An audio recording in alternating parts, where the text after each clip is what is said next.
morning, or good afternoon, everyone. Welcome to this meeting, number 58 of the Public Accounts Committee of the House of Commons. Pursuant to Standing Order 1083G, the committee is meeting today in connection with its study of Report 4, International Assistance in Support of Gender Equality, Global Affairs Canada, of Reports 1 to 4 of the Auditor General of Canada, 2023. From the Office of the Auditor General, Karen Hogan, Auditor General. Thank you for being here today with your team. Martin Dompierre, Assistant Auditor General. Susan Robertson, Director. And from the Department of Foreign Affairs, Trade and Development, Christopher McClellan, Deputy Minister, International Development. Patricia Pena, Assistant Deputy Minister, Partnership for Development Innovation. And Nathalie Lalonde, Chief Audit Executive, Office of the Chief Audit Executive. Ms. Hogan, welcome back again. You have the floor for 5 minutes, please. Mr. Chair, thank you for this opportunity to discuss our report on international assistance in support of gender equality, which was tabled in the House of Commons on March 27th. I would like to acknowledge that this hearing is taking place on the traditional unceded territory of the Algonquin Anishinaabe people. Gender equality and the empowerment of women and girls is a priority concern across the world, one that is captured in the United Nations Sustainable Development Goals. In 2017, Canada launched its Feminist International Policy, which applies to all of Global Affairs Canada's spending for international assistance. Women and girls have equal opportunities to succeed, and they can be powerful agents of change, driving economic growth and improving the quality of life for their families and communities.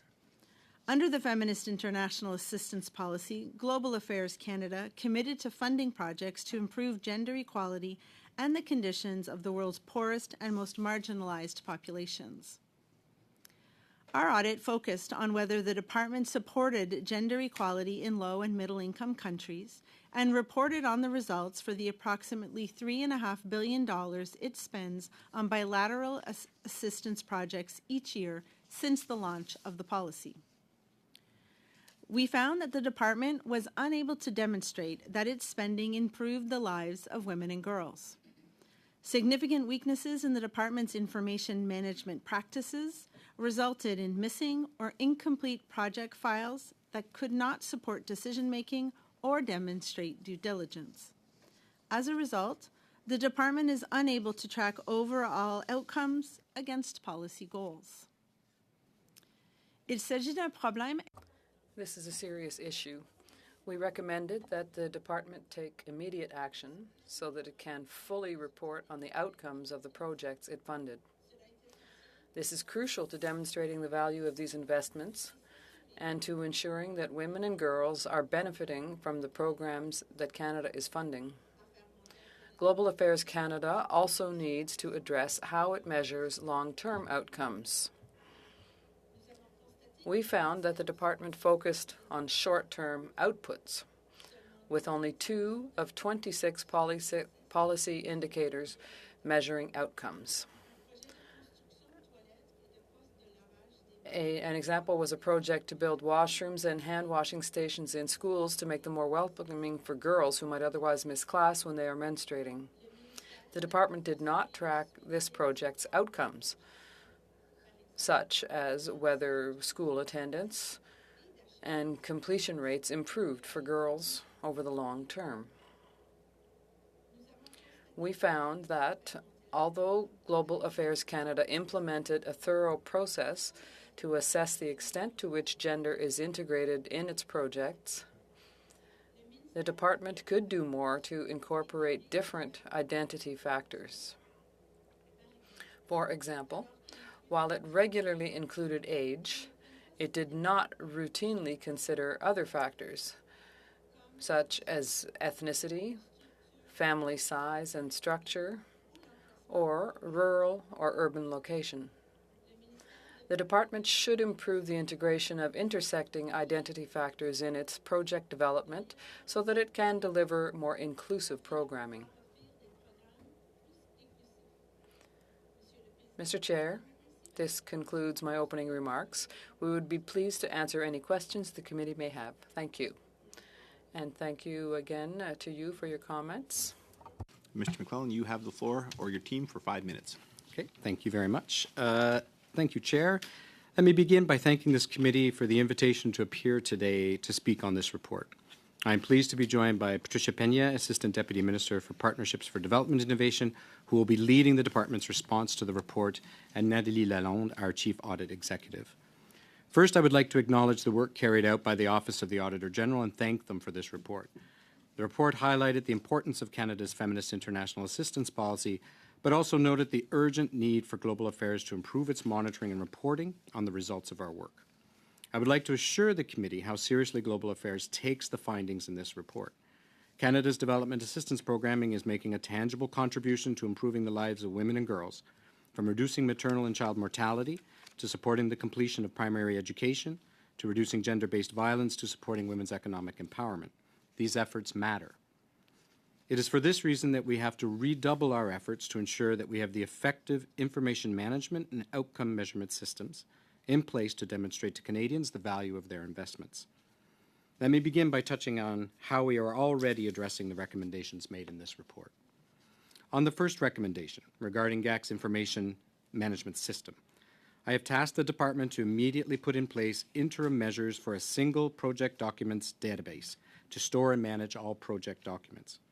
At the same time, the department will integrate the findings from this report into our larger, ongoing overhaul of our grants and contributions management system.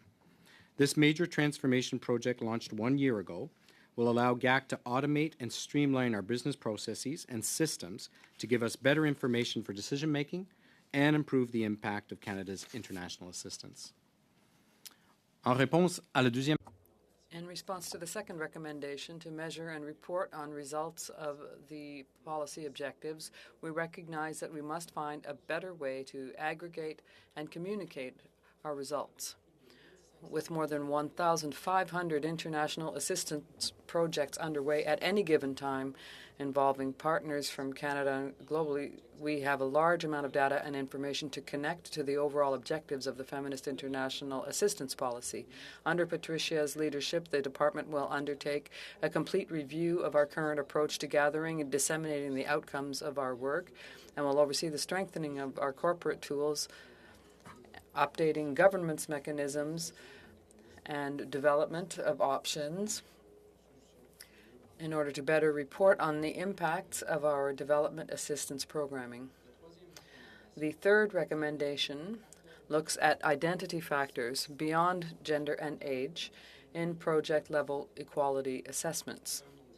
Global Affairs Canada is committed to improving how we ensure that every development project receives a full gender-based analysis, including questions of intersectionality as a main principle of its feminist approach to international assistance. The department will immediately launch a review of the changes made in 2020 to identify whether further adjustments are needed in terms of management guidance, tools, and training.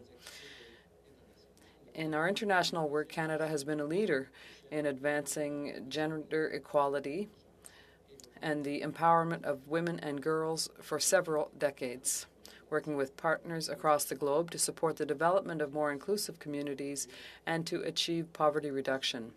I welcome the work of this committee and look forward to continued collaboration with the Auditor General on implementing the recommendations of the report.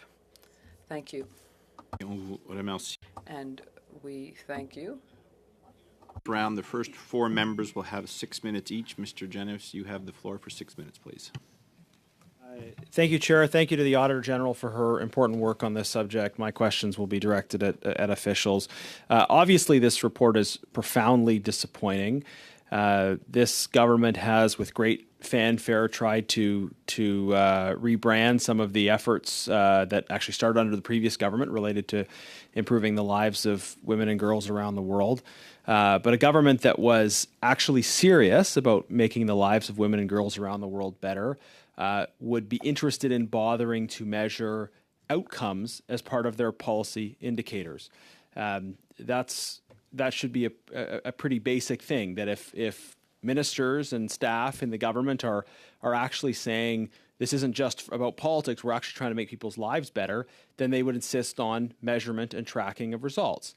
And unfortunately, the government has clearly not done that. After 8 years of again, lots of talking about feminism and a feminist international assistance policy, we find out that the government has loved to talk about it in a domestic context, but has not, in fact, been asking the right questions or putting in place the mechanisms to link their actions with outcomes.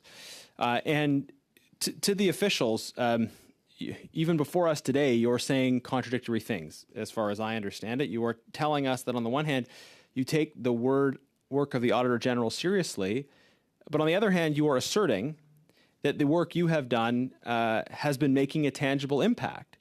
And the Auditor General's work says that you do not know if you are making a tangible impact because your policy indicators are not actually linked to outcomes. So how can you sustain the position, sir, that you take seriously the findings of the Auditor General while continuing to say that you know things that, in fact, based on the data, you don't know? Okay, thank you, Mr. Chair.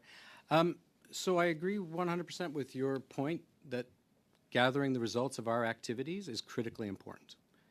And for that reason, for a number of years, the department has been collecting results at the outcome level for all of our projects. At any one given time, we have 1,500 projects active across all of our development assistance spending. Each one of those projects is required to have a results framework that includes ultimate outcomes, intermediate outcomes, immediate outcomes, and a series of activities that support those outcomes. Each and every one of them do. Now, the challenge, and this is a challenge that the Auditor General has shone a light on, and it's a challenge that we've known for many years that goes well back, particularly in, you made note of the great work that we've done going back to Muskoka in maternal, newborn, and child health. We've been learning these lessons over a number of years. The difficulty that we have is rolling up results across 1,500 individual projects in a manner in which it rolls up to a corporate level reporting against a single policy. Okay, well let me put this to the Auditor General then, because your explanation I don't think is entirely consistent with the report. The report says, yes, that you have trouble aggregating those impacts, that in various cases you didn't have data wasn't being accessed, or in some cases data wasn't available at all. But more fundamentally, the policy indicators you have identified are not outcome related. They're policy indicators, but they're not outcome indicators. So you have a problem not just with aggregating the data, but with tracking the wrong things. Can I just ask the Auditor General, am I correct in my reading of your report? You are correct in that the 26 indicators, only 2 of them are outcome-based, and those are at the policy level. What I guess I would provide at the project level is the ones that we looked at, we saw that the project officers were doing a good job managing and monitoring and paying out when milestones were met. But I didn't see that as outcomes. Those are really just, again, more outputs. And I acknowledge that you need both, however, right? You need outcomes to measure medium and short term, outputs, to measure medium and short term, but you need outcomes for the long-term objectives. Right. And just to demystify this for those that are watching, I mean, the difference between an output and an outcome is something like an output is how many doctors' visits were funded for women needing a particular kind of service, right? An outcome is what are the health outcomes across a population. So you can say we facilitated, we spent a lot of money, we facilitated a certain number of doctor visits, but if that didn't actually change the health status of people overall, then you haven't achieved your outcomes. So if you're measuring outputs and not outcomes, then you're not actually measuring whether or not you're making a difference. So just back to the officials in the time I have left. I mean, I think we've clearly established the point that you don't actually know if your policy is making a difference in terms of outcomes. That you cannot in fact assert that we're making a tangible impact because you're not measuring outcomes. Do you acknowledge that? With respect, I would have to disagree. Are you disagreeing with me or with the Auditor General? I'm disagreeing with you, your characterization of what we're doing. Could the Auditor General clarify? Is my characterization correct? Well, I can only speak to the files that we looked at. So out of the 1,500 files that my colleague mentioned, we had a sample. We looked in 619 of them and pulled a representative sample from that. So I can only speak to those groups, and the ones that we looked at did not have outcomes associated. So you're not just disagreeing with me; you're disputing. Janice, that is your time. We'll be back to you, I'm sure. Just before I turn to Ms. Bradford, who is online, Mr. Sidhu, I've been advised that the headset you have is outdated. So I just want to flag that to you if you're planning on asking some questions. I think you seem to indicate that this won't be an issue, but perfect. Just want to double check. Thank you, because we wouldn't want to overlook you for any reason. Ms. Bradford, you have the floor for 6 minutes, please.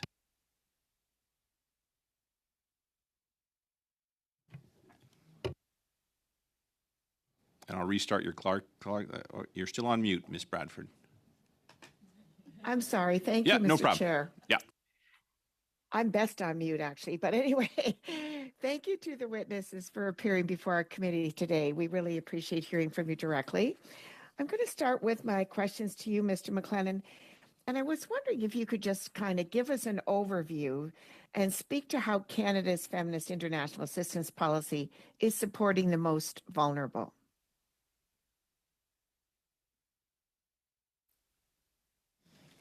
Oh, yeah. So thank you very much. I mean, when this policy was instituted in 2017, it was quite honestly a radical shift for the department. Not only is it about what we focus our projects, but is also about the way we undertake the complete undertaking of the international development assistance responsibilities that we have.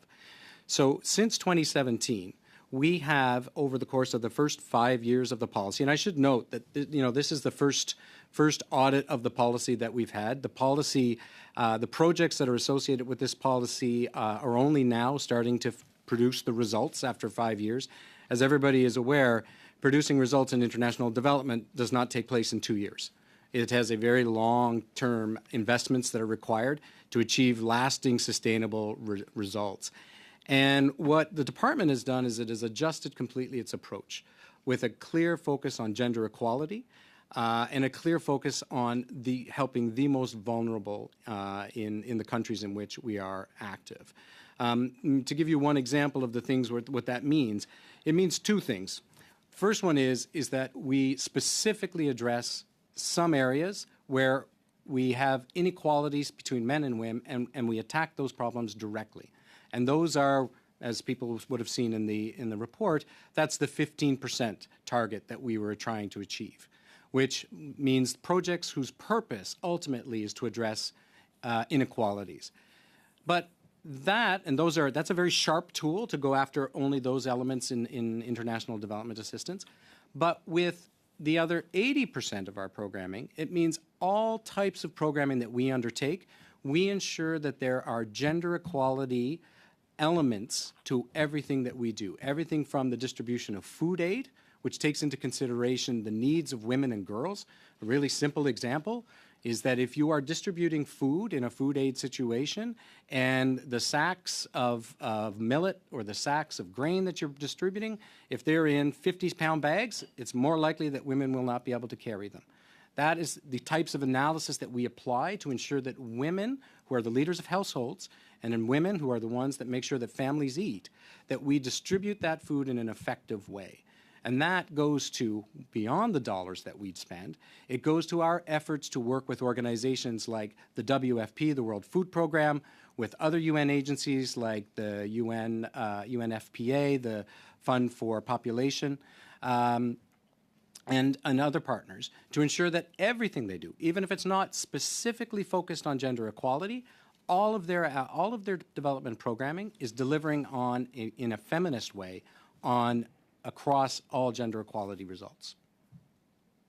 Okay, thank you. And so building on that, How does GAC work with its partners? You've referred to some, including those in civil society organizations, to systematically track its investments and capture FIEP's impact, assess its progress, and share it. How do you work with your partners to capture that? So there's a couple of ways, and it depends on the context and within which we're working. I'll use an example of working in a partner country with a local partner, let's say. When we're working with a local partner, and I can talk to you about a fantastic project that we have in Tanzania, looking to help girls stay in school, we work with the local partner to build out their logic model of what their efforts are going to accomplish. And that includes, as one of the elements, it includes, as I mentioned, the project performance measurement framework that includes ultimate outcomes, intermediate and immediate outcomes, but also the host of activities that are designed to support that. Now, it should be noted that when we're working with partners in that way, it's the partners themselves that build those frameworks. We work with them closely, and we encourage them to choose the proper indicators, whether they be performance indicators on outputs or whether they be performance indicators on outcomes, to ensure that they align up to the best of their ability with things such as the SDG indicators. But it is the partner that builds those frameworks. We then work with the partner to ensure the proper execution of the project. One of the core elements that we do is a gender-based analysis.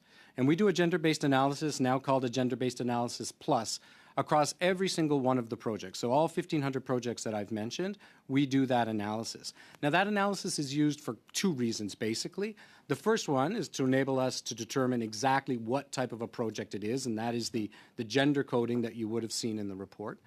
But the other thing it does is it enables us to help the partner to better integrate the gender learnings that we have on the ground in their work. And so that is just one example of how we go about doing that. Okay, so thank you. So the AG indicated that one of the issues was GAC's ability to manage information.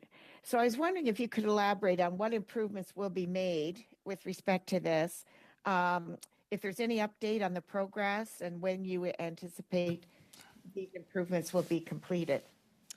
Thank you very much. This is actually a very, very important question. It was unfortunate that kind of the way this transpired, but the truth is that at Global Affairs Canada, we're aware that we have some antiquated and very slow systems for the creation of documents, the storing of documents, the retrieval of documents. This is something that we were aware of. It's the reason why we launched last year, about a year ago, a transformation exercise for our entire approach to grants and contributions. Now, we needed to do a transformation in any event because we have to migrate to a new IMIT platform. The platform we were currently using is expiring. But we're using that as an opportunity to rethink the entire process of our grants and contributions management. That will start with a better understanding of the creation, retrieval, and use of documents on an ongoing basis. In the interim, and that's one of the things that I've learned and the department has learned from this audit, is we can't wait for that to take place. This will be a multi-year process to overhaul our entire grants and contributions process. So in the interim, we are going to immediately install a new database that will be a single repository for our documents and enable us in a more efficient and a more efficacious way build the document base for all of our projects, use the document base for all of our projects, and also be able to share them when required. And thank you very, very much. That is the time. Maintenant, la députée. And now we have Ms. Gaudreau for 6 minutes. Thank you, Mr. Chairman. Thank you for being here. This is an important moment because people are watching us. And I think to put things in context, that I've been here since 2019. But before that, I worked at the community level for many years. And what surprises me, astonishes me about what's happening here is that every dollar that we have access to, We have accountability measures that I think are exaggerated, but we were able to determine the impact. And I'm not talking about just my riding, I'm talking about in a city and even within a family. I know that every dollar counts. So today, I have trouble not just understanding, but accepting this. So my first question is for the Auditor General. What happened exactly when you asked for access to these documents, the documents that you didn't get? Were they documents that had just disappeared? I mean, what was the answer that you needed these for your work? Okay, well, I'll start by answering that I never had the impression that the department didn't want to provide us with information. It's that they had difficulty finding the information. There was a great deal of explaining, and I understand that there are a great many projects across the world, so it's difficult, but it's not an excuse, and that's why I say they need an information management system. It's critical to have that. And all upper management has to have access to that, because once we had that information, once we got it, we could see that things were well managed. But perhaps every individual was keeping information on their office computer, or if they left, maybe the computer was just wiped, and so the information wasn't saved in a central place for the department, and that is. Well, it took us about 4 months to have access to information, but it wasn't a lack of goodwill. It was just poor management of information. Well, you'll see in my next questions, I just really want to say at the outset that I want to understand, how is it that organizations are struggling to find enough people to deal with this accountability? And we know that often departments will not deal with all of these things, but this department doesn't still have the proper tools to allow the Auditor General to reassure the population and let them know what's happened with each and every dollar. So can you tell me more about that? Because that really concerns me. Thank you very much for the question. I'll say that we had several shortcomings, not only with the system, as the Auditor General has just said, but we have issues in terms of our information management. And there are good reasons in certain circumstances. First of all, we have programmers, analysts within the department who are around the world, and they sometimes are using different software because that's what's available in the place where they find themselves. We also have projects that are under development that are sometimes 3, 4, 5, even 6 or 7 years long.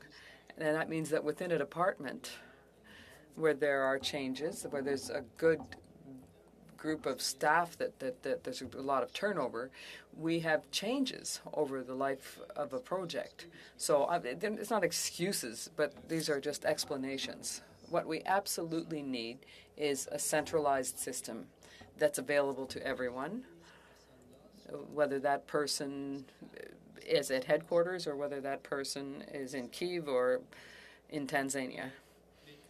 But this is something that was well known beforehand. We knew this in advance, and as soon as we had the request from the Auditor General's office, we knew that within 5 days, which was the deadline, we would not be able to produce all of those documents within that time frame. So it was just an issue of time. If we had given you more time, you would have been able to provide more? Because that's not what I was understanding. I understood that there were documents that were either lost or hadn't been accounted for. No, we were able to find all of the documents except for one project, and that's a very particular situation. But our problem was the time within which to do it, and that's something, as I said, that was a known. The reason for that mostly was our inadequate systems, really, but also we had shortcomings within the department in terms of our work within the department, our communication with the OAG's office, rather the AG's office, and the processes within our office to gather that information. Well, what do we say to organizations who have incredible accountability? So how is it that in 2023, the orchestration of this, we have a meeting here today on the subject, and I know people who work in international assistance. What do we say to those people? Okay, in 6 months, we're going to set things straight, and we know that you have good intentions, but I mean, process? I don't know what I'm going to tell my constituents when I go home. What can I tell them? Well, you're touching on another issue there, and that's one that goes back far in time, and that is regarding our internal processes and also our processes that are within the federal framework, it has to be said. Clearly, a lot of our partners tell us right up front that we're very slow and that it's hard to work with GAC. Now, in part, that's because we have to ask for a lot of information, and we have to ask for it repeatedly. Like every year, we ask every one of our partners, and we make a report on outcomes, or we give an update on the project. But we're well aware of this. And in part, the transformation of our grants and contributions and the initiative that we launched last year took very seriously this issue, and it is completely integrated in the initiative. That is that we need to better manage our relationships with our partners, and we have to find a better manner of giving more confidence to our partners, while at the same time ensuring that we are accountable for the money that is dispersed. Thank you very much. Mr. Desjardins, you have the floor for 6 minutes. Thank you. Chair, and I too want to thank the Auditor General and our team for this report. I also want to thank the witnesses who are present with us today. It's no secret, I'm sure, from hearing the testimony from my colleagues that it is a disappointment and a terrible shame, I think, to Canada's international reputation, but also to our domestic reputation, in order to actually deal with the information management systems in a fair and consistent way. You made mention just in the previous testimony, and it's part of my benefit of going last in the round to have heard many of my colleagues' questions, and they focused specifically on information management. And I want to thank you for your, I think, candid response to the questions in a direct way. But I do want to just get more specific. I know it's a difficult topic, and you'll have to repeat yourself many times. But the information management system, we're dealing with $3.5 billion in international support. It's arguable that a program that large would, of course, have contemplated what a strong information management system would look like prior to deployment or prior to looking at partnerships. At the very beginning and onset of these programs, why was this not ever an issue that was contemplated in terms of the weaknesses that are obvious, both to the Auditor General, but it must be obvious to you as well, Deputy Minister? Thank you very much. That's exactly right. It has been obvious to us. And we've been, as I said, we have launched our process to fix the problem. One of the challenges, and this is a challenge that I'm sure exists across other ministries as well, is that technology is changing at rates that are difficult for us to keep up with. And one of the things that we've noticed is that, we've ended up using multiple systems to share, create, and build document bases. In our system, there are some systems that are simply built for storing documents. You don't create the document there; you just store the document there. In other places, it's a different type of system that's used. In some of our missions abroad, they don't have the same bandwidth, for example, so they don't have access in the same way, and they choose to find workarounds that enables them to use that's more efficient and a different type of software, for example. This is not acceptable. I agree, and that's one of the reasons why we have launched the process to completely overhaul the way we do this. But we do have an interim solution. Now, the interim solution won't solve the fact that we have multiple systems that are creating documents, but for the purposes of being able to ensure that we always have access to those documents in a quick and efficient manner, I can be very honest, I had no concerns that we wouldn't be able to find the documents. I just knew that it was going to take, it would be laborious to find the documents. And at the end, we did find all of the documents. But again, there's no, as you mentioned, the size of the budget that we're managing. This is something that we have to address immediately. Which leads me, I think, to just trying to understand how this problem was able to manifest itself so clearly. When were you aware of these deficits within the ministry? So we had an internal audit in 2021. Okay. That had noted there were difficulties with our information management systems. I should note that, you know, one of the things that's interesting is in Global Affairs Canada for the International Development Mandate, we actually operate at the project level first and foremost. And so the types of issues in terms of document retrieval across a series of projects all at the same time, that doesn't manifest itself on a daily basis. So individual projects and their project managers are on top of all of their things and they're working on them. Interesting. And so, but when you pull and ask for, we would like to have all of the projects and all of the following 6 documents for each of these projects, and you pick them randomly across numerous responsibility centers, that's where you really see the breakdown in the systems. Interesting. Yeah. Well, I think just to try to put in perspective, and maybe the Auditor General, would be great if you can comment on this. Given the fact that this internal audit took place in 2021, I think it's probably more obvious to think that the ministry would have been aware of this prior to 2021, considering the fact that there would have been numerous other kinds of reviews. Is it, do you think it's actually reasonable, the position that the Deputy Minister is outlining today in terms of the short-term solution? Is that really enough to actually for transparency for Canadians? You know, whether this existed before 2021, I would have to argue, yes, it would be. That's why the 2021 internal audit identified it. How far back it goes is something that it would be up to the department to assess. I think the conversation that I had with the deputy when we were going through this was the fact that you have an action plan to deal with that is great, but an IMIT solution is a very long-term project. So you need something in the meantime to be able to demonstrate due diligence, to be able to have that global aggregate picture across the organization. So that's why I was pleased to see in his commitment and his opening statement today that they're going to do that. That to me is the right interim measure, because you don't want to keep operating this way until a permanent solution is found, because you won't be able to demonstrate any better next year or the year after. You'll be waiting for this IT solution, and it shouldn't just be an IT solution. There's training and education on individuals to understand the importance of properly gathering information, putting a file together, bringing it up the ranks. It's important for senior management to be asking about outcomes and progress. None of that was happening for this to go as long as it's gone, in my perspective. Thank you. You have time for a very brief question, or I can come back to you.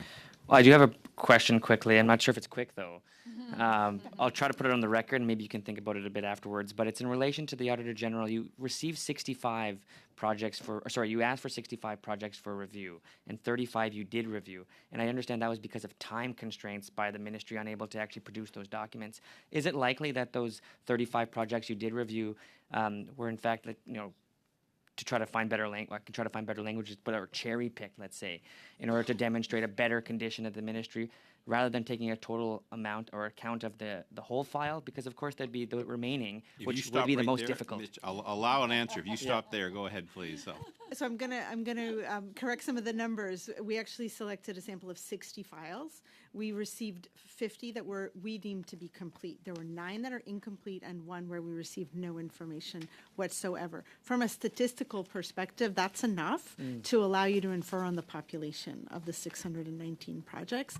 So I don't believe that there was an intention to pick certain documents out or to leave the file an empty file. The one file missing is actually a file in Ukraine, and I believe it was understandable that they didn't go get that document. But that just speaks to the need for an IMIT solution. Thank you. Going to our second round now. Mr. Genuis, you have the floor for 5 minutes.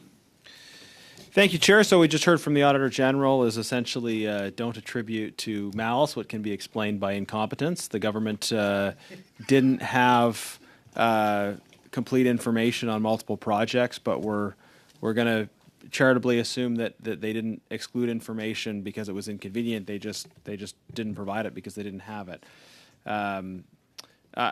So just also following up on Mr. Desjardins' testimony, Mr. McLennan, I find somewhat incredible the explanation that technology has changed as sort of a basis for saying you don't have and haven't kept proper information for measuring outcomes. Like databasing has existed as a concept for thousands of years. It's just a matter of making sure that the new technology is able to receive information from the previous technology. But if you never collected the information, if you were looking at the wrong indicators, if you're not measuring outcome-based indicators, that's not a problem of technology, surely, is it? That's a problem of a policy and administrative failure on the part of government to say we need this information, we need it stored somewhere, and we need to ensure that as we roll out new technology, that we are incorporating the information from previous systems into the new systems. So, thank you for the question. So there are two things in there that got a little jumbled up in terms of whether or not we're actually identifying the outcomes we want to achieve in our projects and whether we're collecting information to do that. And then questions around our ability to effectively manage documentation, no matter what that documentation would be. Okay. My point about technological changes is that over time, new technologies come online and they get used by staff. And they add another type of technology with another type of database that it's being saved in that we didn't have a single repository for documentation, no matter what the purpose of the documentation was, whether it be the original approval note that went up that is a simple Word document, or whether it be an Excel spreadsheet or something along those lines. Sorry to jump in, but I mean, I think all of these things are problems, right? Like you didn't have a single repository, that's right, but you also weren't collecting the right information, and none of these problems would have been solved if there hadn't been technological change. It seems to me if after months of requesting information, the Auditor General still received incomplete information. In many cases, that information, the 50 projects information existed for. Yeah, the information was there, but it took a long time to get it and clearly wasn't being accessed on a regular basis. But for the other projects, it just didn't exist, right? So like, I wanted to come back to my previous question, and we ran out of time on it. You have continued to assert that you know that the work of the government in this area has made a difference in terms of outcomes. The Auditor General has said that you have no data to support that claim. And so how do you sustain that claim in light of the fact the Auditor General says you don't have the data that would justify making that claim? Thank you for that question. That's actually very good. I will not speak for the Auditor General. What the Auditor General looked at was something that we've called the FIAP, the Feminist International Assistant Policy KPIs, so key performance indicators. These were a set of 26 indicators that were created at the program or corporate level, i.e. they were not associated with a specific project. Instead, they were a set of indicators designed to help us with the implementation of the policy. So, as noted, about $3.5 billion in annual spending. When the new policy was put in place, the government had already been working under a completely different policy in terms of where Canada's development assistance was being focused. The 26 indicators, which, as the Auditor General rightly points out, were fundamentally about performance of or outputs, i.e. what it is that the project money is doing, as opposed to outcomes. It's exactly right, at this corporate level of reporting. The purpose of those indicators was to demonstrate to the government and to Canadians that the department was following the policy, was readjusting the allocations that we were making. Okay, sorry, I am almost out of time, so we will have to pick this up. But why was the policy designed to measure outputs instead of outcomes? And how was that supposed to be satisfactory to policymakers or to Canadians? So the policy is a different document from the placemat of indicators that were developed after the policy. So the indicators that were developed were about ensuring that we were turning the boat. As everybody can understand, when you have... Sorry, you have two different sets of indicators, you're telling me. You have the outcome and the output indicators. The Auditor General was looking at the output indicators. You're now suggesting that you have outcome indicators somewhere, but that that information wasn't provided to the Auditor General, or where is this outcome-based data if it wasn't referred to in the Auditor General's report? Okay, so the outcome-based data is included in each and every one of the individual projects that the department undertakes on an annual basis. There are, on average, it varies from one year to the next, 1,500 individual projects at any one time.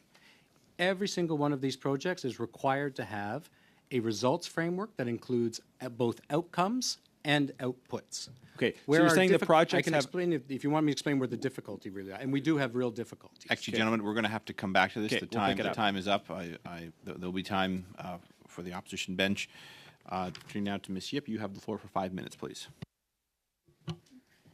Thank you for coming. I'll start off with Mr. McCullen. I'll just wait till you finish pouring. You've been speaking a lot. Yeah. Okay. How much of Canada's aid or assistance focused on gender equality? I would argue that all of the aid that we undertake is driven by a feminist approach to delivering international assistance. So that means multiple things. One of the things that it means is that, and this is one of the indicators in the, or not the indicators, sorry, one of the targets in the policy, is that we will specifically work with partners to design the types of programming that addresses directly gender inequality. So that is the purpose of the project. But it actually informs all of our spending. So we have very long-term relationships with some multilateral organizations, as an example. The Global Fund to fight tuberculosis, malaria, and AIDS. We've been a member of that for 20 years. Since the Feminist International Assistance Policy, we continue to support that organization, but we have taken a far more aggressive role on the board, which we have a seat on the board, to encourage the organization and ensure that the organization also adopts a much more focused approach on gender equality. So that's one way. We also, across our other development assistance projects, we integrate gender outcomes across all of our projects. Now, they vary according to what the type of project is. There are some projects where you can have gender equality results that are built into the program that you can understand in an immediate sense. But then there are some others where, quite honestly, it's more difficult and it's less possible to have a gender equality result per se. But every single project receives the analysis to tell us what is possible, what is needed, and what we should do within each and every project. And we work with partners. Often these partners are women's rights organizations on the ground in the countries in which they're operating. They tell us what their needs are. And we work with them to build out kind of what makes sense from the perspective of supporting that women's rights organization to do its job. And then we build the program around that. I noted that the OECD ranked our programs as fourth in the world. Is that right? I'm sorry, The OECD noted that our programs are ranked fourth in the world? First, I think, actually. I think in terms of overall contributions to gender equality. The OECD, as everybody, the OECD has something called the Development Assistance Committee.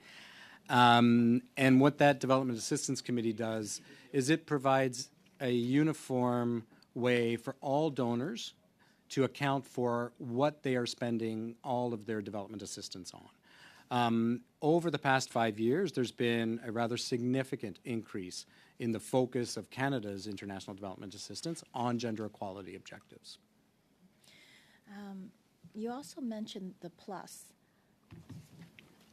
So is being applied to all the programs. Can you just expand on that? Yes. Is it truly inclusive?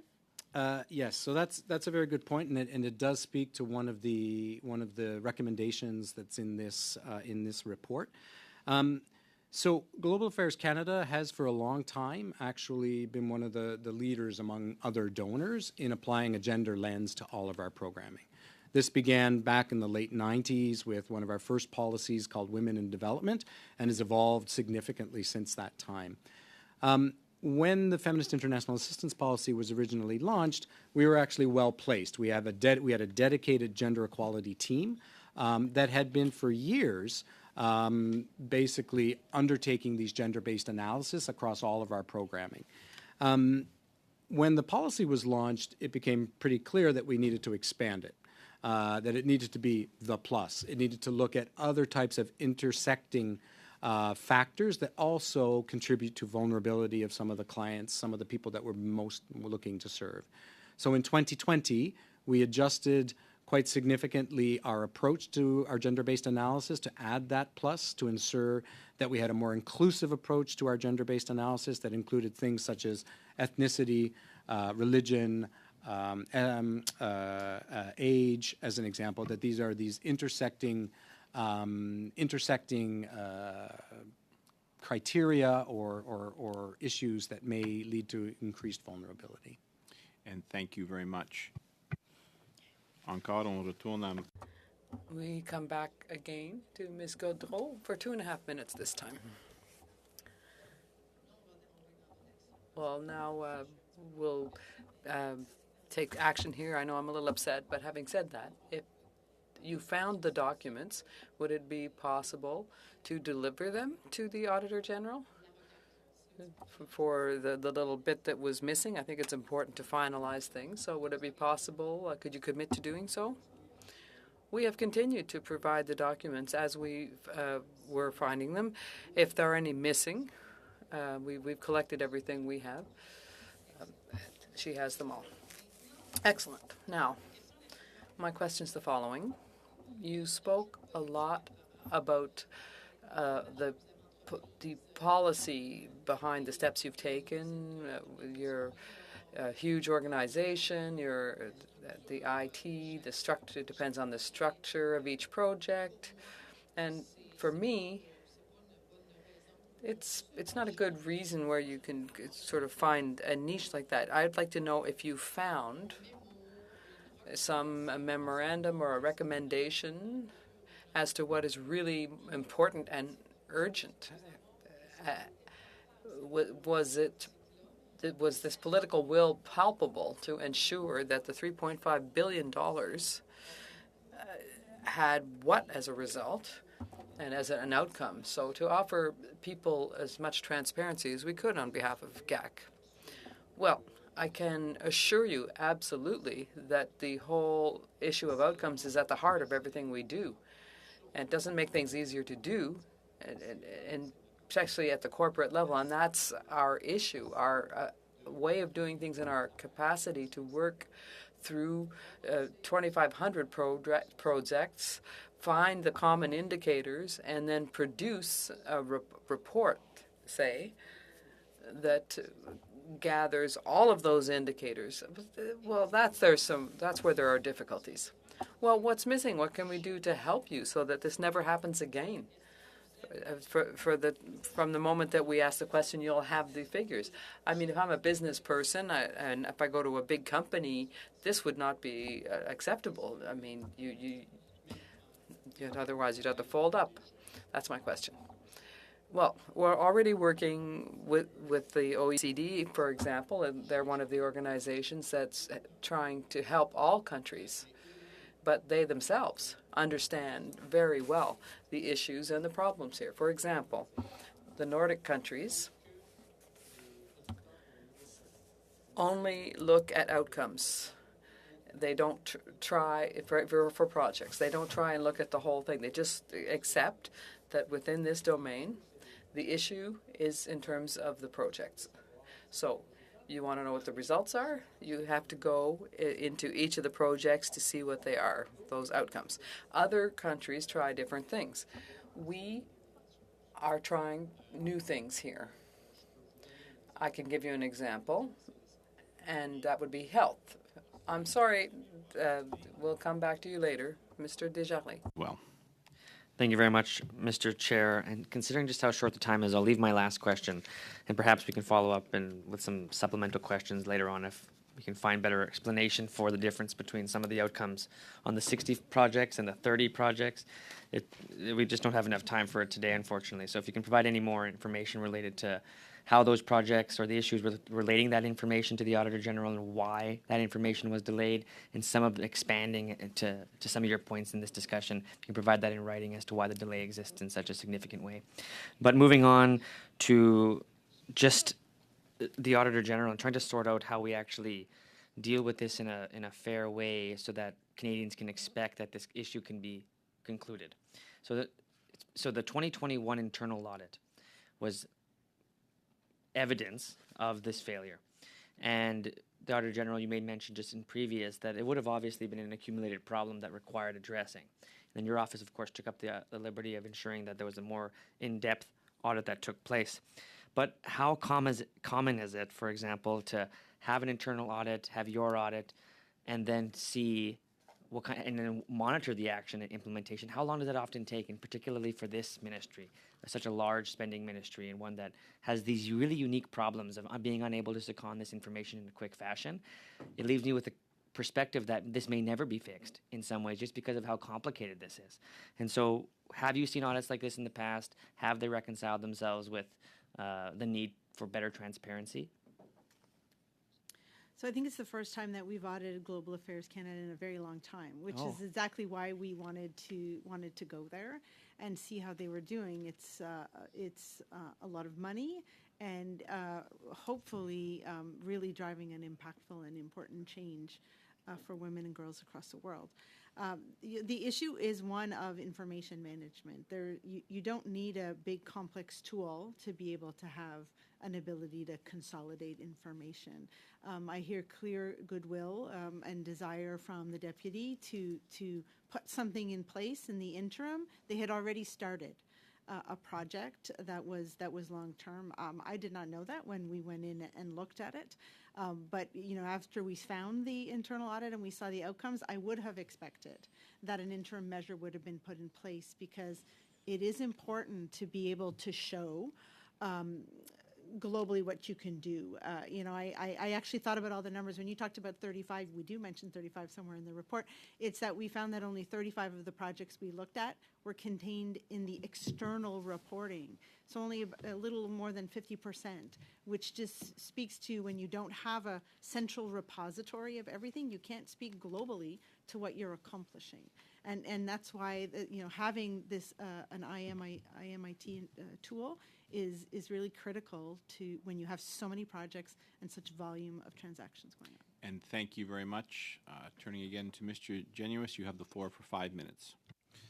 Thank you, Chair. Okay, so to summarize where I think we've been with the questions I've asked, and then to try to get more clarity on this. A central objective of our development assistance is to make life better for women and girls around the world. The Auditor General has said, in my reading of the report, that we don't actually know if government policy is having that intended outcome, because we're not tracking outcomes at a corporate level. Now, our Deputy Minister has said, okay, well, we have output and outcome measurements. We're aggregating the output measurements, yes, but we're not aggregating the outcome measurements, but we do look at outcomes at the individual project level. That's what I understood you to say. But further, we know that the information on projects is not being regularly accessed. We know this because it took months for the Auditor General to get data, in the end, incomplete data, about the various projects. And so integrating this concern about what is being measured and how that information is accessed, we can see that if outcomes are being looked at individual local projects, they're not being measured systematically across the board, and that information is not being accessed and used by policymakers. So I come back to the point that I think the Auditor General made, which is that we don't actually know, we're not actually tracking or testing to see if our policy is having the intended effect of making life better for women and girls around the world. Mr. McLennan, is my summary of things correct? So I would argue that what we are doing is, Sorry, can you answer my direct question and then offer explanation rather than skipping over the answer to the explanation? in part. In part. I Okay, agree with you in part. Which parts have I got wrong? At the very end. The notion that because we cannot and have difficulty in translating all of the individual outcomes at the project level into a higher order corporate roll-up of outcomes, that therefore we're not getting outcomes for the policy. That's Well, I didn't that say would you're be- not getting outcomes. I'm saying you don't know if you're getting outcomes. Well, You- but I you do might- know you I'm might getting be- outcomes. What the problem is, There's information about outcomes that exists in these individual projects. that's right. That information was not made available to the Auditor General. It is not rolled up or looked at in a systematic way. And that information, even the output information, is not accessed on a regular basis. But you nonetheless are sure that, in a general sense, outcomes are being achieved. And I don't know how you know that. So maybe let me take one step back, if you'll permit me. So there was significant challenges within the department to deliver the documents to the Auditor General. In part, that was because of our systems, but that was only in part because of that. There were also some unfortunate gaps that took place over the course of the 2 to 3 months of providing documents, and miscommunication between my department and the Office of the Auditor General. Yeah, sorry to jump in again, but like that's not the issue, right? Maybe there was miscommunication between offices, but the bottom line is that if the senior offices at Global Affairs had regular access to those documents and were using the information in those documents in an ongoing way, if that were the case, then it would have been easy to provide them, right? It seems in the Auditor General's conclusion that she had referred to previously was that because those documents were not readily available to senior managers, it suggests that those documents were not being used and accessed on a regular basis by senior managers. So the documents are used at the project level by the project officers. Right. Okay?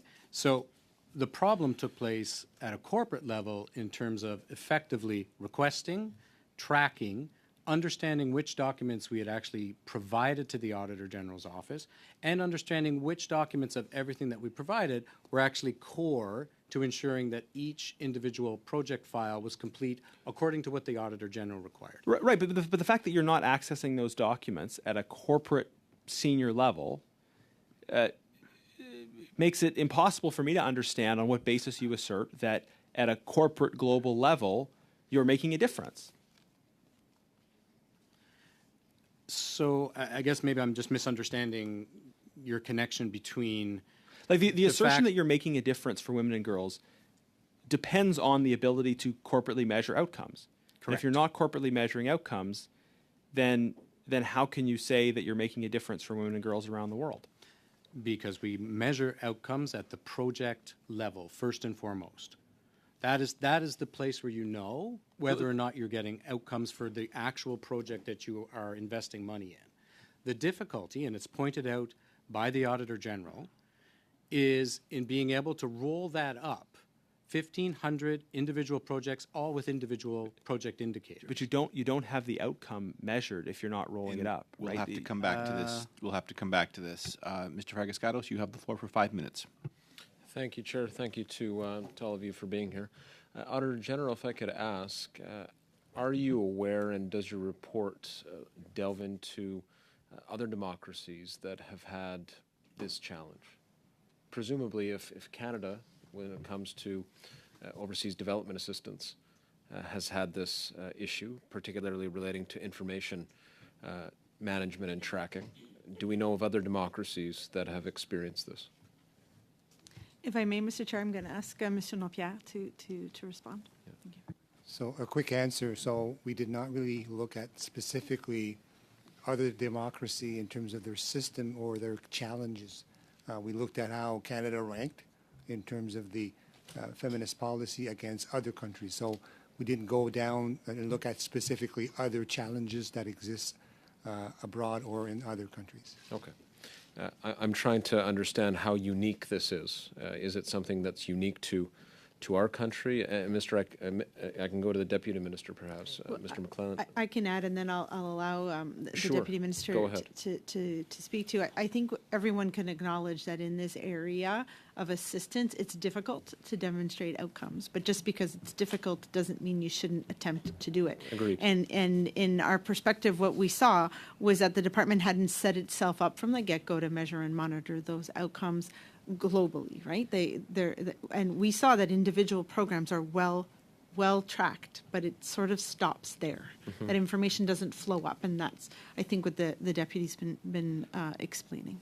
So, Deputy, if you could, in this vein, in engagements, let's say, with G7 partners, which I expect to have been regular for you since you've held the role, what have you heard? Is this something that other countries are experiencing, whether in the G7 or outside of the G7? So the short answer is yes. This is a difficulty that extends across all donors, and it includes organizations such as the United Nations, the World Bank as well. Part of the problem is when you do international assistance, you are spread across every possible sector of public policy. You are working in the healthcare sector. You are working in the social development sector. You're working in the governance sector, economic sectors.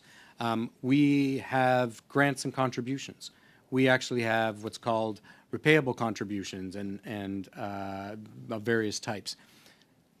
All of this means that we are spread across every possible thing that, for example, all the government departments of the Government of Canada are spread across, plus the provinces. And so the ability on an annual basis to take the results from individual projects, because that is the fundamental unit of account that and my team hold ourselves to, is that we are making an individual decision to finance an organization to do something. Mm-hmm. That is the fundamental unit of account. The point that's been made and the finding in this audit is a very valid one, that we absolutely still need to attempt to find ways to tell that story at a more corporate level. So are there, I'm going to, again, situate this within a broader context, looking at at democracies that are struggling with this. There must be successes as well. Are you looking at other countries that have had greater success in terms of tracking outputs and outcomes, and where is that? Which countries would you say are doing it well, and is there room for modeling their approach into the Canadian experience? So that's a very good point. I mean, the truth is that most of our partner countries, each one of them are doing it in slightly different ways. Sometimes that's because they're governed by different legislation within their own frameworks and they're required to do things differently. But they are all facing the same challenge because we all function in more or less the same way, which is the fundamental project is the unit of account. They all have that issue. For some countries, such as the Nordics, for the most part, they've decided to not try. They've decided that the best approach is to focus on an effective discussion and reporting on results at the project level. Other countries, I believe the Netherlands, I don't have my notes in front of me. I believe the Netherlands also uses country level reports. So for example, you have not only country programs, but you have investments in multilateral organizations that operate in countries, and you roll up the results at the country level. So what does your contribution contribute to? But even there, that's where it starts to fall apart. And the reason it starts to fall apart is because how do you determine exactly what your contribution is vis-a-vis other donors who are acting in the same space, vis-a-vis the national government itself?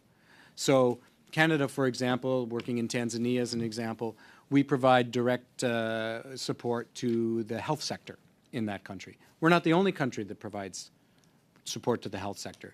Plus, we're also working and supporting local organizations that are working in the health sector, all of them looking to achieve like a KPI, a result on something like reducing child mortality and reducing maternal mortality.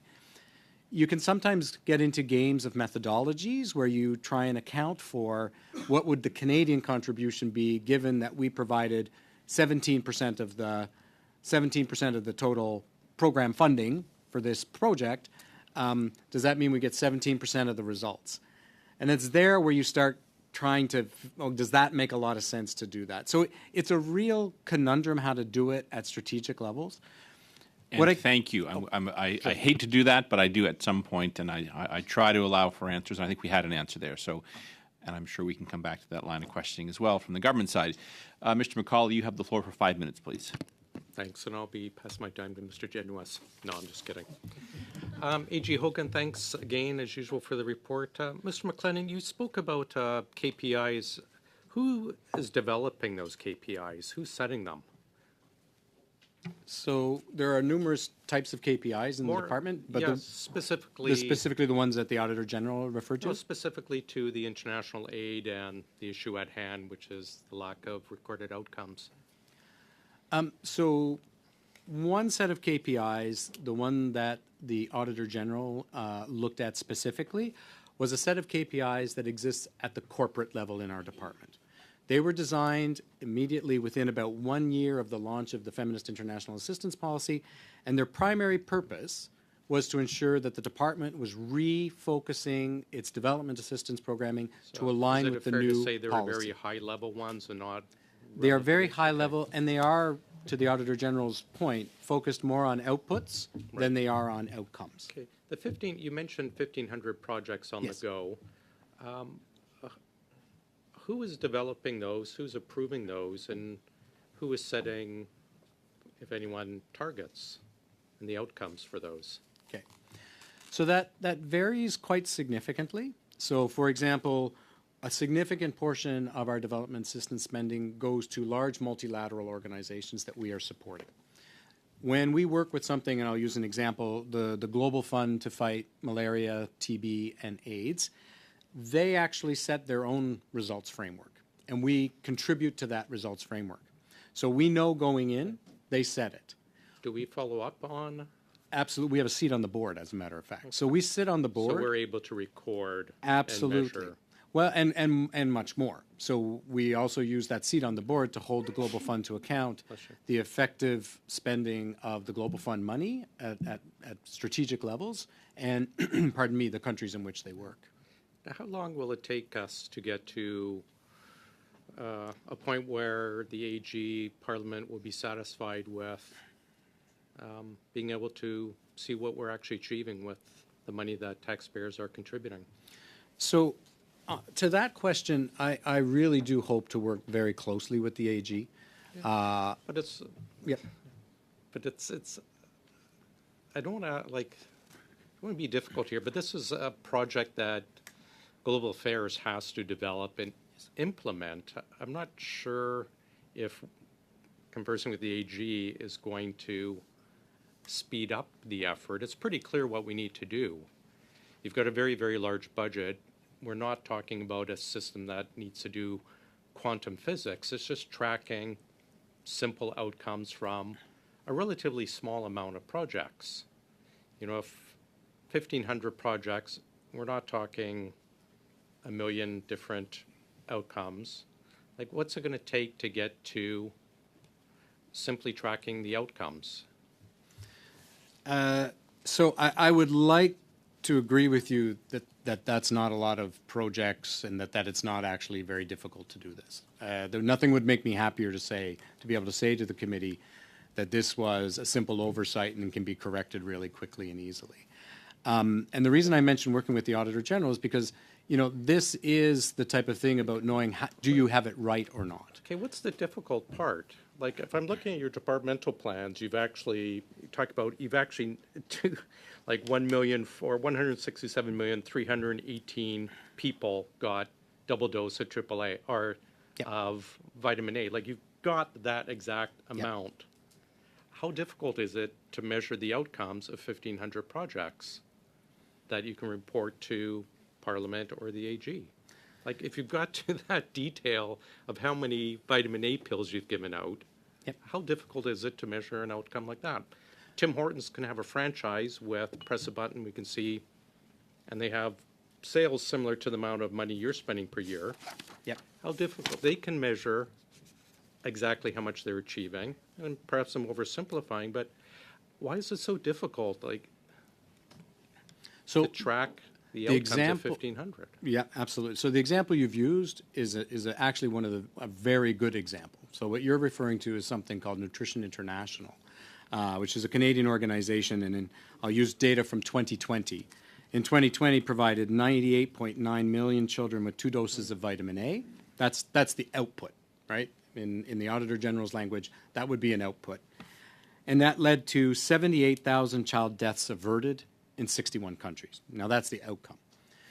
The problem and the challenge that we have is that at the project level, so we have a project with that framework I mentioned, with Nutrition International, that's why I know that result immediately.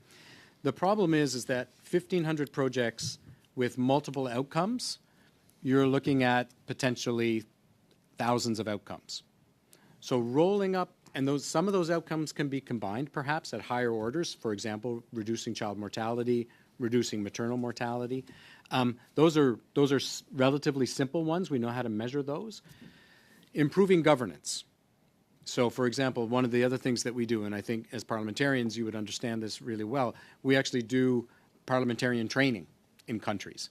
Now, what the outcome of that is a much more difficult one to exactly nail down. But we could figure it out at a project level. What it rolls up to and what it combines with, unless we're simply reproducing like potentially 3,000 indicators in a report, that's where it becomes more difficult. It's not insurmountable. It's going to require a lot of hard work to get there, though. One of the things that I am very confident is, for example, in one of the more significant commitments that the government has made on global health and sexual reproductive health and rights, which is a commitment of $1.4 billion in annual spending, is that we've learned a great deal from first Muskoka 2.0, and the work we did on SRHR from 2017 to 2020, in finding better ways to create a report that will speak to Canadians at the outcome level. Now, that's within one portion. And thank you. We'll have to come back to this next portion. Ms. Shanahan, you have the floor for 5 minutes, please. And I've been listening with great interest to Mr. McLennan, and I always appreciate, thank you, Auditor General, for the work that you do, because I really feel that this is an evolving area of practice, measurement, outputs, outcomes. We've had previous audits regarding organizations here in Canada during the pandemic, for example, and that was one of the issues that was brought up.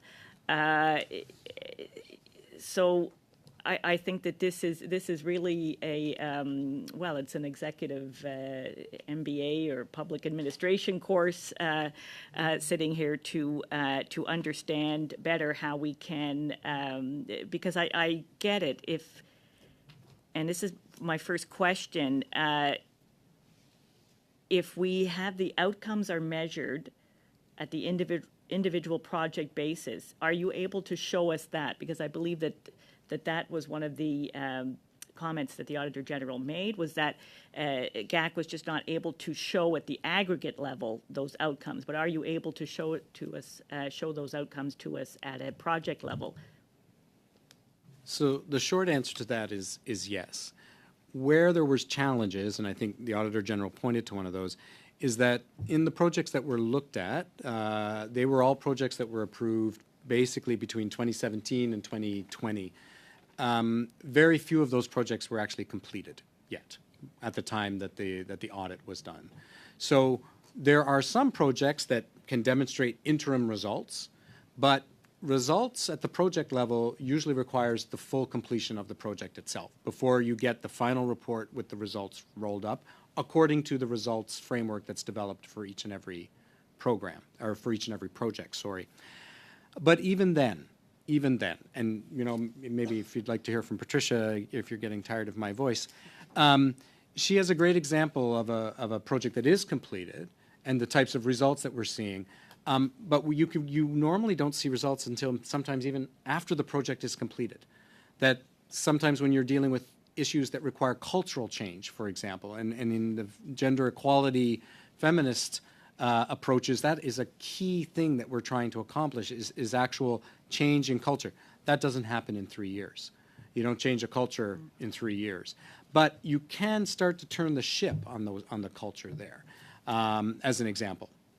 Well, I would like to hear then further examples. As you mentioned, Nutrition International, I had a chance to see one of their projects when I was in Senegal recently with the Canada-Africa Parliamentary Association. And I know all my colleagues have traveled as well, and we've had a chance to visit projects that you realize you're in a very different world as well when you're visiting, but so moving and impactful to see what people are doing on the ground. So yes, I would like to hear some more examples. I think that'll help us in our work. Well, thank you. So maybe I'll refer to one that's not health related, because we've had a few examples of that, in the area of economic empowerment. So one area that we've been working in in Bolivia is on aquaculture.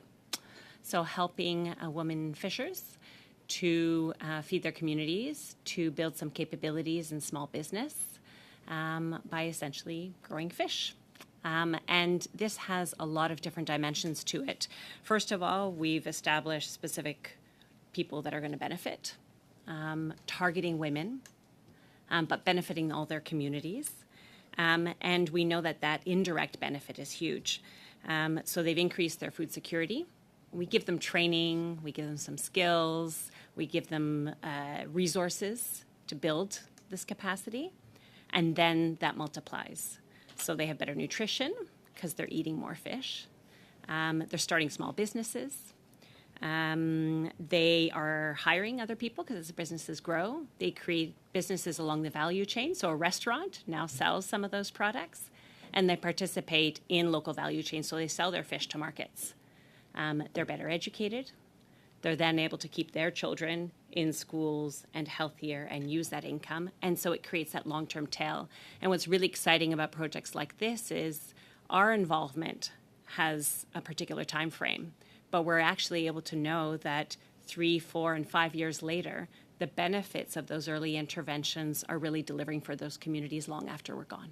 And would you say that the output indicators then would be like number of children staying in school or income levels? Is that the kind of thing that we're looking at? So I can give you some specifics. Mm-hmm. They have productivity has increased by a factor of 6 in these communities. There are 254 loans, for instance, in this project that wouldn't have existed before. Targeted communities' diets towards fish have increased by 20 to 30 to 40%, depending on the communities. So we're seeing it in real results in the various communities in these areas, and they're healthier. And Gotcha. thank you very much. We come back again to MP Gaudreau. 2 minutes and 30 seconds, please. Thank you, Mr. Chairman. We've seen a lot of factors, but I have to be honest with you. The components that I've heard talked about to justify the non-disclosure of certain subjects don't satisfy me insofar as, from what I just heard from Ms. Pena, for example, technically, if we see the impact and you see the results of that whole mechanism to help those women, help them to become independent and business people, how is it that we don't have the tools to measure that? So I'm not asking you to know right now what that $1 is worth. If we ask $1 and the charity here, $1 is worth so much of some item. But what happens with the procedure when you have this request? How does it work when they say to you that we don't have everything that we know? Well, it is a process of a continuing dialogue between our teams and the department. the request is made. Usually we put a deadline on it. Sometimes we negotiate, but you have to have a deadline, or else we would never get the information with which we need to do our work. So this time we asked for a follow-up that continues for several months. So we drafted a version of our report that showed the breadth of information that was lacking. And if I understand correctly, it was at that point shared with the Deputy Minister, and he said, no, that's not acceptable. We'll find the documents. And so this has carried on. And we have received a lot of documents. So it's true, we received them over a length of time. But we received the bulk of these documents, and when we got to the end, we said that there were still 10 files that were either incomplete or didn't have information. I'd like to know, does it concern you as to the organization, or the management, as we call it, of the organization? I'd like to hear you on that. Well, yes, it worries me, because for the files that we received, it was clear that the manager was managing the projects, but then it was the senior management, the supervisors. Why was there no one questioning? Could you do a summary of all of your projects? It was their ability to show us everything that the department was doing, and that demonstrates that there's a lack either of training about why it's important to well manage this information, and then afterwards also rather to have this information. Thank you very much. Mr. Desjardins, 2 minutes and 30 seconds. It goes very quickly. Thank you very much, Mr. Chair. I want to turn to one of the recommendations by the Auditor General, 4.34. And for the convenience of the members, I'll read it. Global Affairs Canada should consider identity factors beyond gender and age in its project level gender equality assessments to support more inclusive programming. And so it was noted by the Auditor General that it assessed aspects of the gender parity work, the inequality work within your department, but found that it didn't necessarily expand that review to the other aspects of equality and equity that are now commonly seen as important factors of human rights in this country and hopefully beyond. So that plus portion of it. And so in just speaking directly to that, how are you going to compensate for those deficiencies going forward? So thank you very much for that. So this is actually, of the three recommendations, this is actually one that's quite interesting. So as I mentioned, policy was launched in 2017.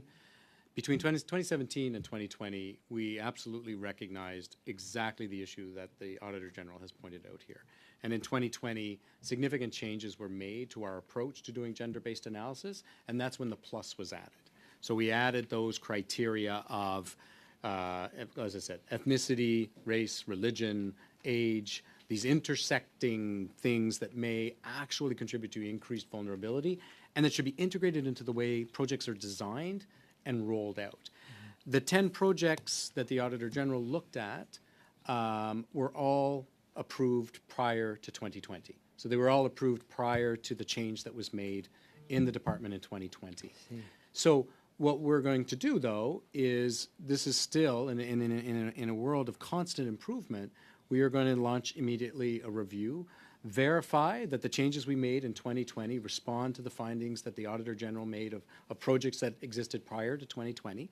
And if changes are necessary, if we need to change procedures, if we need to change training, for example, if we need to change the guidance documents that our project officers use, then we'll undertake that. And Who would be responsible for that? You'd say in your ministry, is it some of the colleagues you have present with you? Well, Patricia, thankfully, is going to oversee all of the response. Oh, wow. But we have a dedicated team of gender equality experts. So we have in our department, we have specialists across a variety of sectors. So agriculture and food, climate, health. But we also have a dedicated group of gender equality specialists. And we probably, in the OECD DAC, we probably have one of the larger teams that does this work. And we are recognized as being some of the more advanced. So for example, at Global Affairs Canada, we have a gender-based approach to evaluations now that we do in the department. This And team thank you. is the one that I'm just supports to, it. because, Mr. Disley, I'm going to try to get one more round in, so if you'll allow me, I'll keep moving here. Mr. McCauley, you have the floor for 5, please. Mr. Chair, thanks. A.G. Hogan, looking at your report 4.3, you mentioned the audit only looked at bilateral development assistance. Is there a specific reason why, or why not others, or what other ones are there? Well, I would point to actually some testimony that the deputy minister gave. So there's in international assistance, there's multilateral investments where a pile of money from many countries gets accumulated, and so it's really hard there to identify and really target what Canada's contribution might have done to advancing the outcomes of a multilateral organization, which is why we focused in on the bilateral. And it also makes up, 3.5 billion out of the 5.2 billion. It's the majority of the spend. It almost sounds like you were giving him a break by trying to look at the ones that are easier to track. Well, I was trying to focus in on where we can truly assess the value of Canada's investment. Right. So not at all to give them a break, but to be able to target and show the value to Canadians. Great. Jumping over to 4.15, and Mr. McClellan, this may be more for yourself.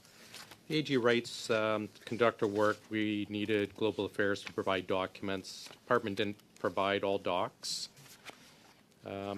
Said they were too difficult to locate, not available to audit, didn't keep data repositories, left on computers that he couldn't access.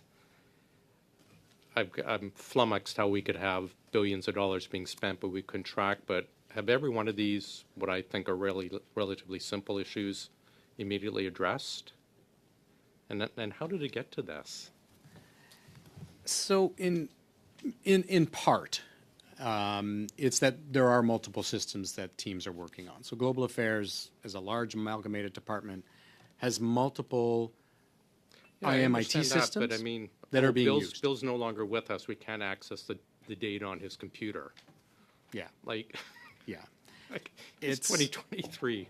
Exactly. So those types of problems will be immediately Was the resolved. data lost, or we just didn't know where to look for it? No, the only data that was lost was for the one project, which was in Ukraine. That data actually had to be destroyed when the team left Kyiv last year. So all of the other documentation has been retrieved. The problem is exactly as you pointed out, is that it was long and laborious to do it because it required bespoke activities to find all the documents, which is not at all, it's a huge gap in our system. We have a long-term solution, but the long-term solution we can't wait for the long-term solution, and that, I think, is the real benefit of the audit. What's long-term to you? How many years? The overall project, Patricia can speak in greater detail. No, I'm just looking for a ballpark. How many years? When you say long-term solution. So up until the end of 2026 is the entire project.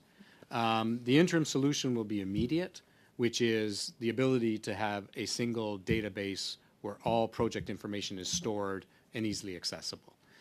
We are looking to do something far more advanced in terms of things like machine reading and be able to use AI to help us with some of the problems of how do you get to aggregation, for example. But that's to come in this larger project of the Transformation Initiative. Yeah. How much is your department looking for in the main estimates and the budget for funding for this this fiscal year? This fiscal None, I don't think. Sorry, I'd have to get back to you on that specifically. Okay. Mr. McCullough, do you want that answer? Yeah, no, I can look it up. Okay, I'm sure. thank you. 4.40, I can just read to you, and this is, I found, kind of the most disturbing line. We found Canada's feminist international assistance policy included commitments on how funding should be spent, but no goals related to specific improvements in the circumstances of those who benefit from the funding. Have you fixed that? And Ms. Hogan, are you satisfied with the response to this specific issue or to your report that we can get to that? Well, this, I mean, I'll speak first, and then we'll ask the deputy to answer how he plans to address it. But this speaks to the overall policy, right? The policy had just spending commitments, spend 15% on direct gender integration, spend 50%. That's not really showing the outcome, the whole objective of the policy. The feminist policy, that's showing where to spend money, and in my view, that's likely a reason why there is all the indicators, or the majority of the indicators, were output based. They were in line with outcome, spending commitments versus outcomes. But perhaps the deputy would like to talk about solutions. Yeah, I will have to come back to that, but I am hoping for another round. Turning now to Ms. Bradford, you have the floor for 5 minutes, please. Thank you, Mr. Chair. Okay, I want to change up the line of questioning a little bit. So, Mr. McLennan, the OAG found the department did not meet its commitments to spend 15% of its assistance on gender-targeted Ms. Bradford, projects. pardon me, could you just lower or just raise your boom mic a little bit? Yes, it was blank. Is that better? I'll just double check from translation. Just look for a thumbs up. Could you just speak a little bit, Ms. Bradford? I've stopped the clock Are you here. able to hear me now? Is that a little better from translation? Is that better? I'm getting a thumbs up, so go ahead, please. I'll restart the clock. Go ahead. Okay. Okay, so changing up the line of questioning a little bit, Mr. McLennan, the OAG found the department did not meet its commitments to spend 15% of its assistance on gender-targeted projects, or to spend 50% of bilateral funding for sub-Saharan Africa, at least until 2021-2022. Are you able now to tell us whether the commitments were met in 2022-2023? No, at this point, I don't have that data yet. So, no. And so what is the department doing to ensure that the 3 spending commitments under the Feminist International Assistance Policy are being tracked? So those 3 commitments, I can assure you, are tracked very, very regularly, and we've been tracking them since the moment the policy was launched. The degree of change from 2017 is rather, quite honestly, it's quite significant in that we moved our baseline of 2015, 2016 as an example with the commitment with respect to gender equality focused programming, moved from 3% in 2015, 2016 to a total of, sorry, I'm just trying to find it here, to 12% in 2021, and had actually gone to 14% in 2020. We track it on a regular basis all throughout the year, and the change over time was quite significant for that one. On Africa, sub-Saharan Africa, we reached a high of 49%, so just shy of actually achieving the target that was made. The challenge with this, and I can let the committee know, the challenge with this, the department regularly manages its budget against a long number of programming commitments and spending commitments. That's normal. It's gone on for as long as I've worked in international assistance, which is numerous years now, and numerous governments. The difficulty with a percentage target, however, is that we don't always control the denominator. And so what took place with COVID-19 and then followed by the invasion of Ukraine is it fundamentally changed the denominator. So Ukraine and other crises are not in sub-Saharan Africa. So Canada ramping up and stepping up its efforts to respond to those crises obviously had a negative impact on the percentage total going to sub-Saharan Africa. COVID-19, the nature of the investments we made, which were fundamentally about immediately procuring and distributing vaccines, they don't lend themselves to being a GE3, as it's called.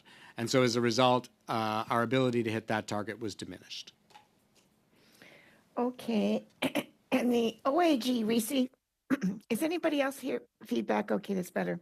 Reviewed documents from relevant senior management committees from June 2017 to September 2022, and did not find evidence that the senior managers regularly review gender equality outcomes or progress on policy goals. Do you agree with this finding? And if so, what's the explanation for it? So To my knowledge, the committees that the Auditor General looked at were the Global Affairs Corporate Committees, which are a series of committees that are spread across the full mandate of all Global Affairs Canada. And my assumption is that report is accurate. Since I've been named Deputy Minister, which is a little over a year ago in January 2022, I've created a dedicated International Assistance Operations Committee whose very purpose is to look at the breadth and depth of operations challenges that we have in the department, and that includes performance management and the tracking of results. So that's now been integrated fully into this new committee that I've struck that includes all of the assistant deputy ministers in the department and dedicated to international development assistance. Okay, so that took care of my next question. So I don't actually have any other questions then at the moment. Thank you. Thank you very much.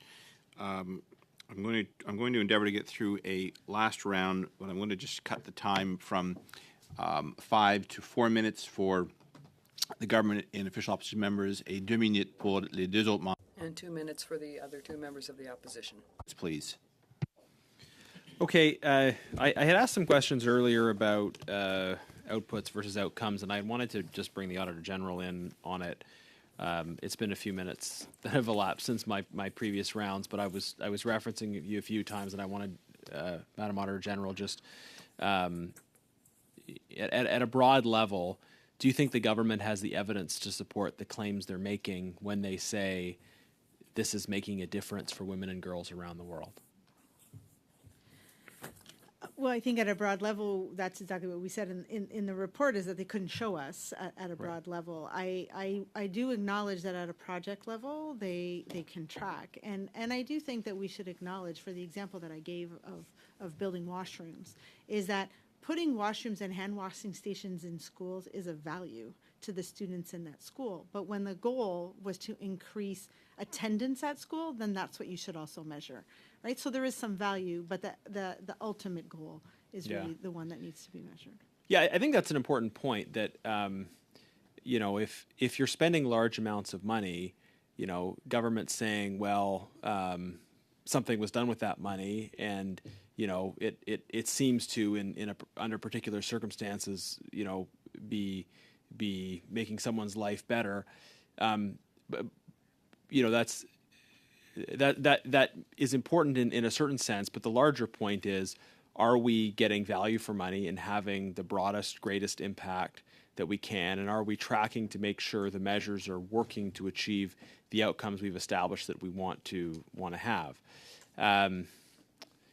And I guess also for the Auditor General, did the government says that they have outcome-based data, they're just not maybe consistent in the indicators they're using. Did you see outcome-based data at the project level, or is your impression that they don't have that data at the project level?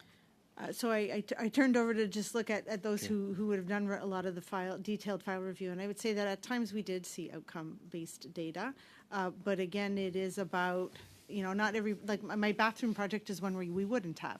Right. So it ultimately, when you're spending $3.5 billion, you know, accounting for it at the $1 million tranches is difficult. You need to have a global picture to even decide whether or not you should reallocate funds to a certain area of the world, right? So that information is needed in order to have well-informed decision-making about investments. So in terms of the existence of outcome-based data at the local level, you're saying it was there. You said there were cases where it was there, but it sounds like the implication is that there were also cases where there was not outcome-based data. So of the projects you looked at, 50 projects, in how many cases was there identifiable outcome-based data at the local level?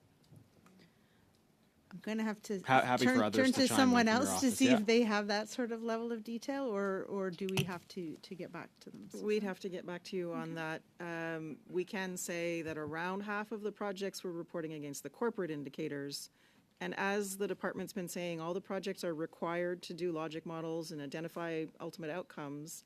And as also has been pointed out, because we're fairly early on in the projects being implemented, Many of them hadn't completed their work, so it wasn't time to report on outcomes.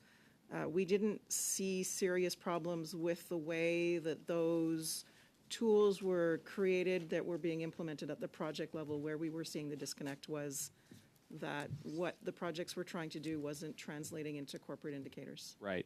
But if there aren't local outcomes in about half of the cases, then I think the best the government can say is that that some of the projects are doing some good, and for some of the projects we don't know. But I would appreciate just a written follow-up if there are things you haven't had a chance to say, and certainly with some of those, with a breakdown of which projects for which projects was there outcome-based data available in some form, and for which projects was there not.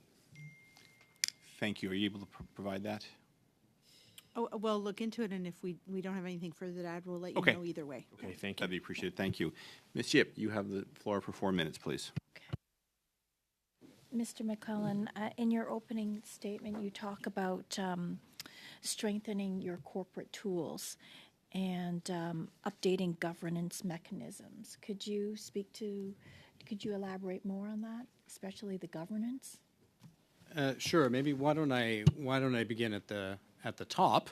And as I mentioned, one of the first things I did when I was brought back, and I should indicate to the committee, I've worked in this space. I worked at former CETA for many years, but I came back to the department as nominated as the deputy minister in January 2021.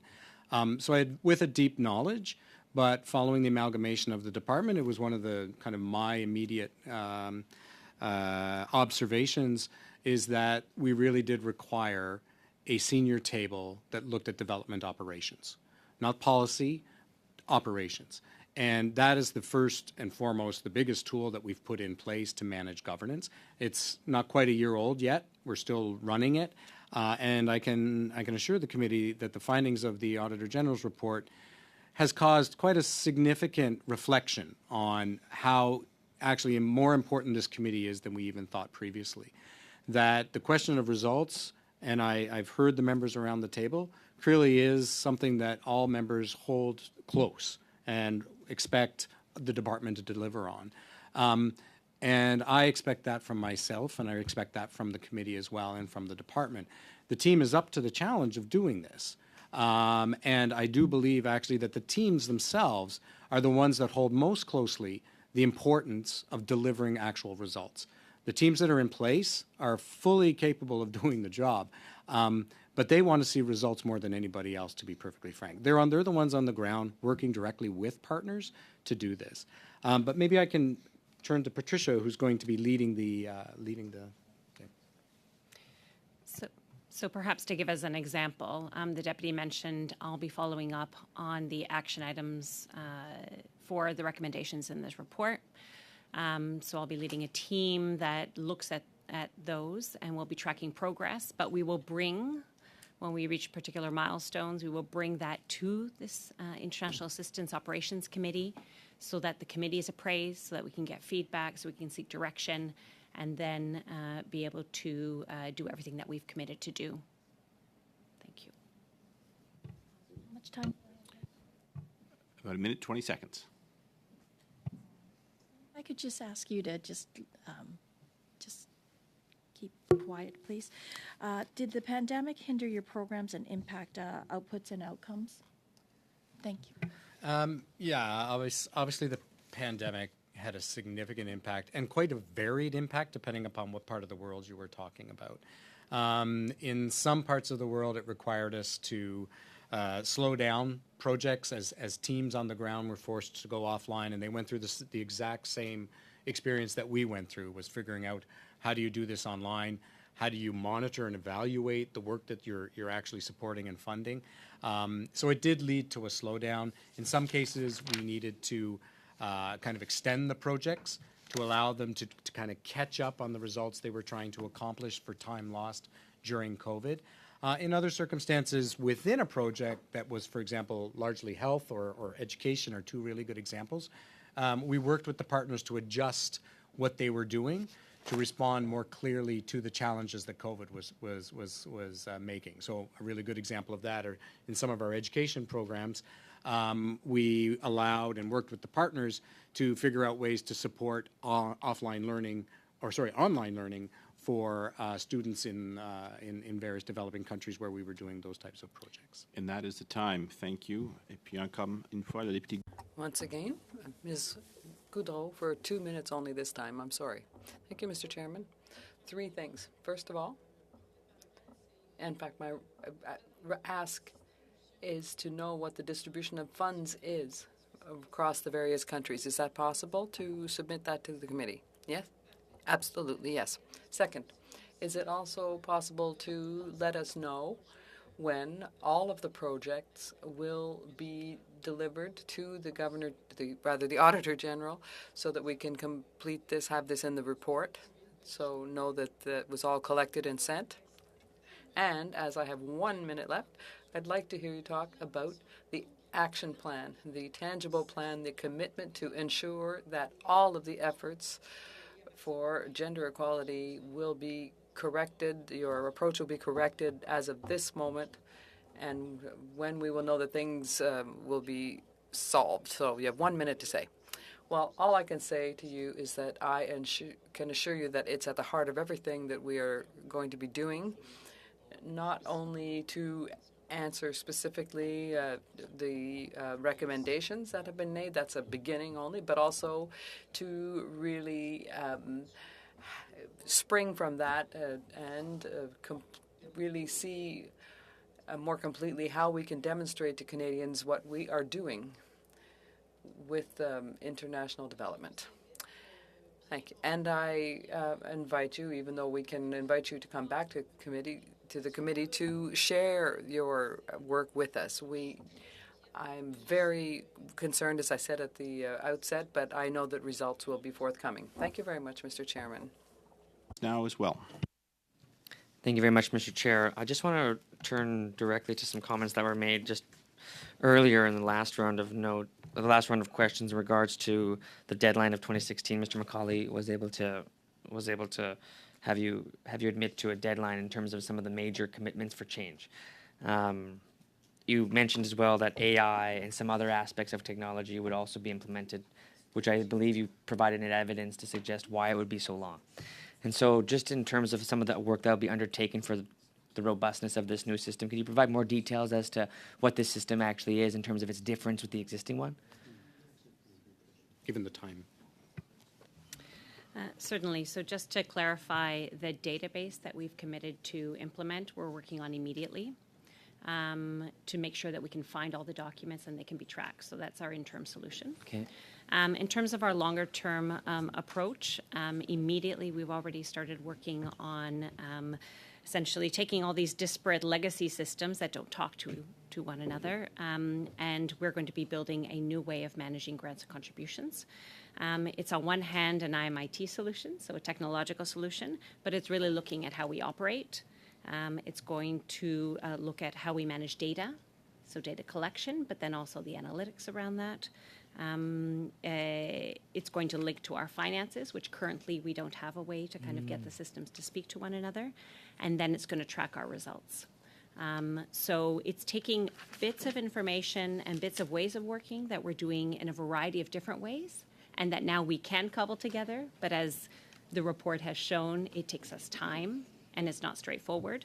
And very importantly, we are working very closely with our partners, including our Canadian partners. They are involved with us in this process to make sure it's a system that not just works for us as Global Affairs Canada and as a Government of Canada, but also for them, because they are the front line in delivering these projects on our behalf. Thank you. That was perfect. And turning back now to the official opposition, is it Mr.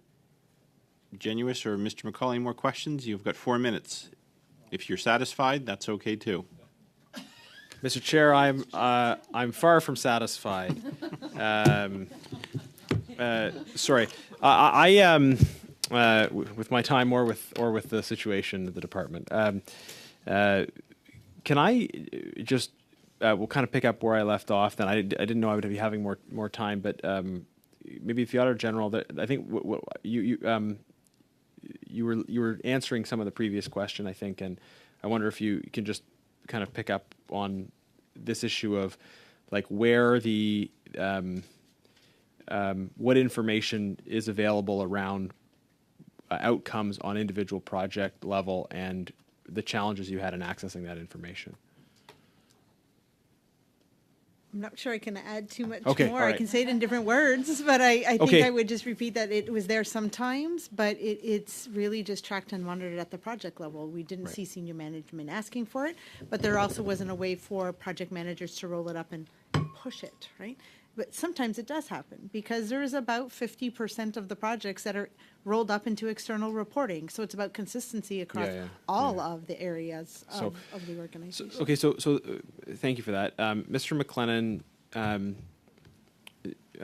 do you accept as true what was just said, that outcome-based measurements are only available or only exist in the case of about half of the projects, and what's going on with the other half of the projects? So, no, I can't agree with that, actually. One of the things I can say is that only 20% of the projects that the Auditor General reviewed were actually completed.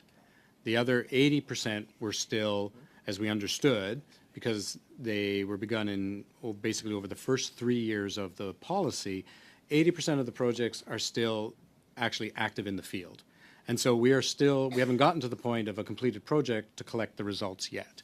But every project has not only the outcomes that are expected, they also have, for example, the indicators to tell those outcome stories. Okay, so back to the Auditor General. Is that fair from your perspective, or is something being missed? So when we picked the projects, we made sure that the projects had at least 1 year of reporting, because we didn't want to select projects and say there was really nothing to look at. I do acknowledge that sometimes outcomes take more than 1 year to get there, but you need to set yourself up to monitor and gather that information. So I would.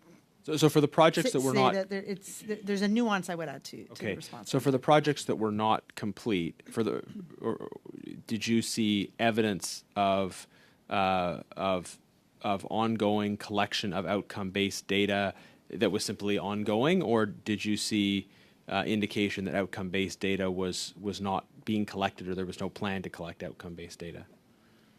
So again, I'm going to turn to Susan's comments, but Susan's comments were that at times there was outcome based and at times not. But we saw project managers doing a good job using the tools, but you need to have set yourself up to monitor the right things. So in the absence of having more, I don't think we have more at our fingertips to give you more specifics than what you. So just what I got is that 50% of the projects there was outcome-based data collection going on, 50% of the projects there was not outcome-based data collection going on, or is it that in those 50%, there might have been outcome-based data collection going on, but the data was just not available yet?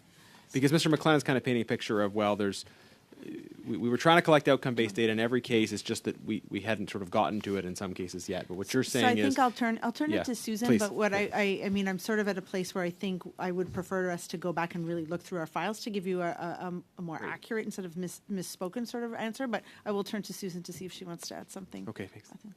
Yeah, hi. Yeah, okay, we're on. I think I can clarify where some of the disconnect is here, in that the projects are generating their own outcomes and objectives on their own, and then Global Affairs is approving the projects with these pre-existing set of objectives that are in them.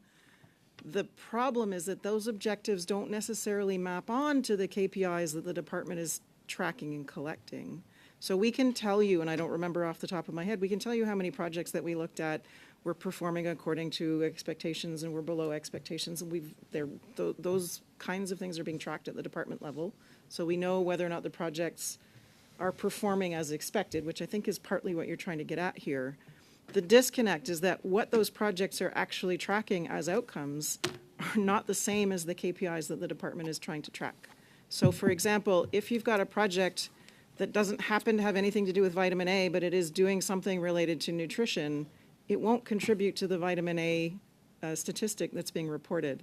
It's not that it's not producing a result, it's that it's not producing that result. So they can't contribute to the reports that are being generated at the departmental level. And I hope that helps clarify the disconnect that I think I'm hearing from Thank you. Because we're out of time, I'm going to, and could I ask as well, I appreciate the answer, can we also expect some information as well, or is that, do we think that covers it? I think we've committed that we'll go look. Okay, I and just if wanted to we double want check to that expand or yeah. provide more, we will. Thank you. write to All right. Mr. Fragaskatos, you have the last 4 minutes. You're welcome to use as much or as little of that as you like. It's over to you, sir. Thank you very much, Chair. With the last question, and let me say at the outset that I very much believe and have always believed that Canada needs a very strong overseas development assistance policy. But the challenge here is that with the problems that have been identified, and they are serious, I think, in nature, and I'm glad to hear that there's been reflections and that there will be efforts to rectify based on the Auditor General's report. The challenge, and I have to say the worry that I have, is that when things like this do happen, they do fuel an argument that exists in Canada and that does persist, and that is about development assistance in general.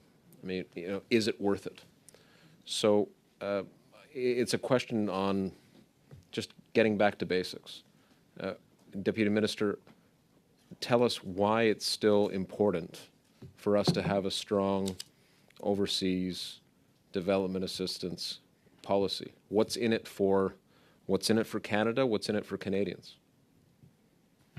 So, obviously, it's going to be difficult for me not to agree with that statement. I think our official development assistance, I think, is one of the primary tools in Canada's toolkit when it comes to our overseas interests, our national interests that are overseas.